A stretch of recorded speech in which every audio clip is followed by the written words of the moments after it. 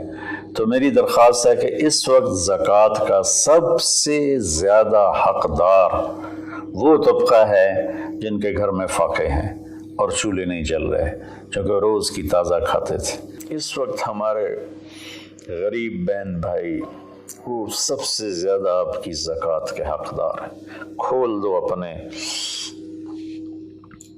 تجوریوں کے دروازے، وہ اللہ کے نام پہ دو۔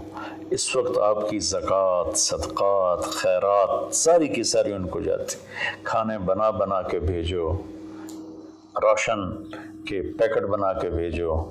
یہ اس وقت آپ کی نوافل سے بھی بڑی عبادت ہے، اور زکوٰۃ تو ویسی فرض ہے۔ تو اللہ تعالیٰ مجھے آپ کو اس رمضان میں زندہ بھی رکھے اور اس کے آداب کے مطابق ہمیں کام کرنے کی توفیق دے۔